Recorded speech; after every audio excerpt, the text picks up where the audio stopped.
naman po, nagsoli na naman po itong si ah, Alcantara, no? Ito po yung district engineer. Yung head ng district engineer ng Bulacan, basta isang Bulacan First yata to. Hindi ko na alam kung ano. O, tuwan-tuwa na naman po. Ito nakakatawa po yung mga loyalista, no? Kasi sabi nila, yung sinasabi niyong weak leader, ah, yung weak leader lang daw nagpapasoli ng pera ng taong bayan. Proud pa sila achievement pa nila Yung sinasabi po ninyong weak leader na nagpapasoli, in the first place, bakit may isosoli? Kasi nagkanakawan ng daan-daang bilyon. Kung napakalaki po ng, kung bilyon po ang ninakaw, bilyon po ang nanakaw sa taong bayan, daan-daang bilyon o trilyon pa nga. Tapos ang isosoli lang, milyon lang. Talo po tayo dyan. Tsaka bakit po kayo masaya? Ang purpose nyo po ba masolian lang ng pera kahit barya? Barya kumpara. Kumpara sa ninakaw. Yun lang po ba masaya na kayo na may nasosoling pera? Alam nyo po yan ang susunod na problema. Saan napunta naman yung mga pera na yan? Wala na naman linaw Pag nagsoli po, hindi po nila nililinaw kung saan po napunta. Yung 100 million ni Alcantara, saan po napunta yan? Yung 40 million ni Alcantara, ay 40 million ng taga Maynila, DPWH ng Maynila, o NCR pala. Saan po napunta yan? Yun ngayon na naman, 71 million naman. Saan po dadalhin? Tapos, mawawalan na ba sila ng kaso? Porque ba't nagsoli? Yan po ba yung meaning nyo ng restitution muna? Ibig sabihin, automatic, pag nagsoli ka ng pera, labas ka na sa kasuhan? Automatic po ba na pag may nagsoli? Napakaswerte naman ng mga magnanakaw. Ang dami nila ninakaw, magsoli lang ng konti.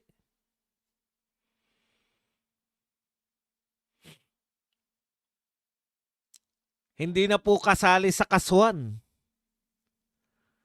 Alam niyo po, dapat ang pinipili po natin ng mga state witness, hindi po yung kung palakihan po na nasoli. Lalo nyo lang pinatutunayan ng mga mukha kayong pera. Nagsoli lang, trilyon po ninakaw Nagsoli lang po ng milyon. Tuwan-tuwa na kayo, pinagmamalaki nyo pa. In the first place, bakit ba may nakawan? Di ba? Anong klaseng kasiyahan yan? Okay. Sa madaling salita, dapat ang batayan natin, nasa batas na po yan. Kung may gagawin kayong state witness, yung po talagang yung lahat po, alam niya. Hindi po pwede na napakaraming yung state witness. Ibig sabihin po kasi pag nag-state witness kayo, kapalit ng kanyang testimonya, yung kanyang kawalan ng kaso. Kung lahat na lang po na magsosoli, state witness, hindi na po yan. Parang, ang nangyari niyan parang, hindi blackmail, ano pang tawag doon? Suhol. Di ba? Ano pagkakaiba po niyan sa suhol?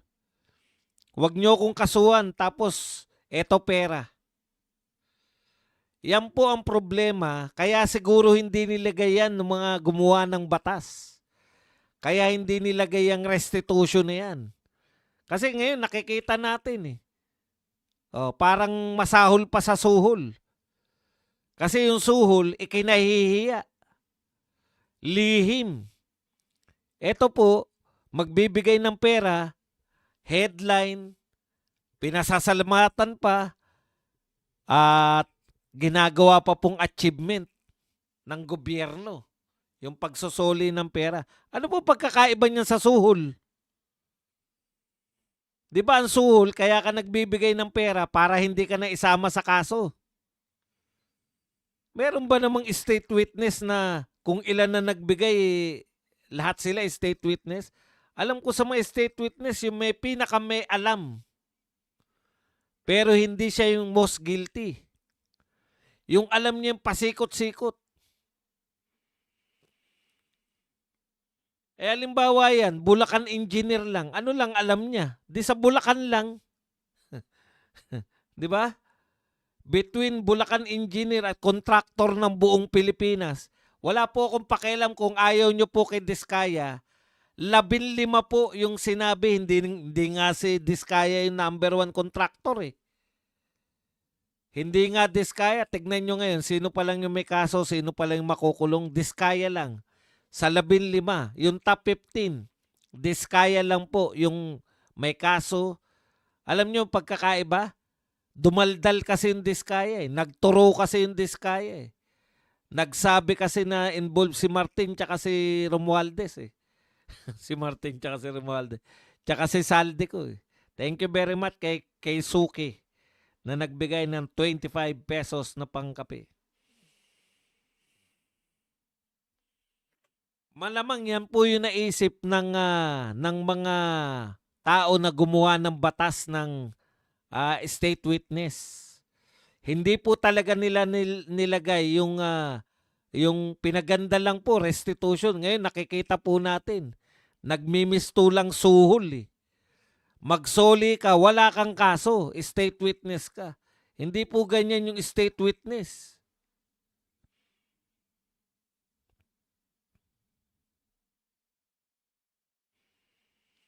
Yung state witness po, alam niya lahat. Ako sa tingin ko, ang pinakamaganda, dalawa yung saan po nagkaroon ng nakawan. Sa NEP, tsaka sa insertion, di ba? O, dito po sa NEP, si Cabral po ang may kaalaman ng lahat. Nung iniimbestigahan daw si Cabral, wala silang angal eh. Nakikipagtulungan ayon kay Ping Lacson. Ang dami po ngayon lumalabas po. Yan, nariyan si Libiste. Binubulgar lahat ni Libiste. Pinakamaraming may kaalaman sa nagaganap dito po sa NEP, yung insertion po sa NEP. Pinakamarami pong kaalaman dyan, si Cabral. Ang problema, lagi iniimbestigahan, mga taga Bulacan, Bulacan. Yung pala, ang purpose pala na imbestiga para magsoli yung mga taga Bulacan.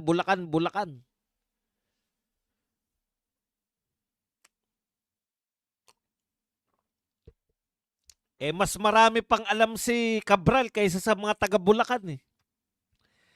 Si Cabral talaga siya yung naglalagay sa NEP, sa kanya po galing yun eh. Sino yung mga may insertion sa NEP, alam po ni Cabral lahat. Kaya kung may kukunin po kayong state witness, si Cabral dapat. Tapos isa pong state witness, kung ayaw nyo rin kay Saldico,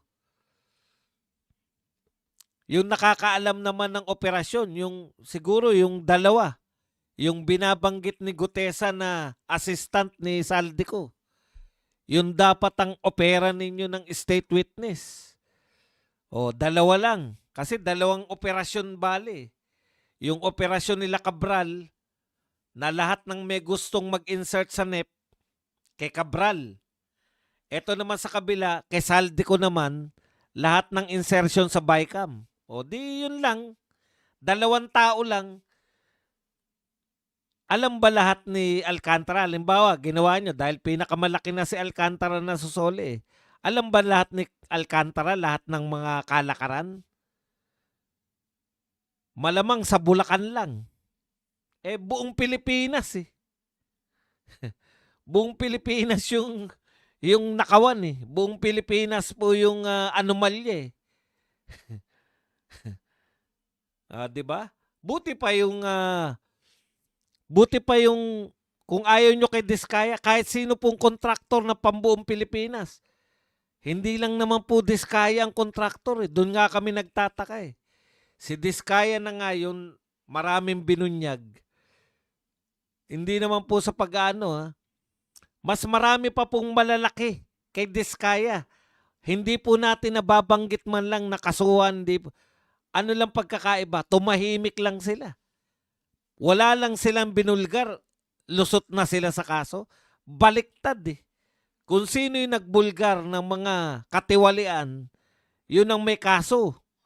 Pero kung tumahimik ka lang, kontraktor ka, tumahimik ka lang, katulad ng 14 kontraktor, hindi nagsasalita, wala kayong kaso.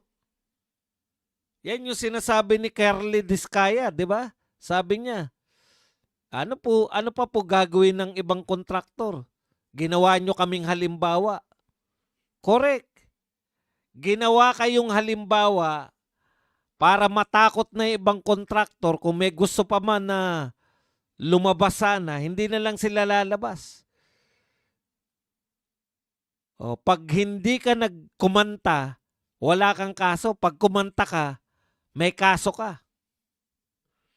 Baliktad.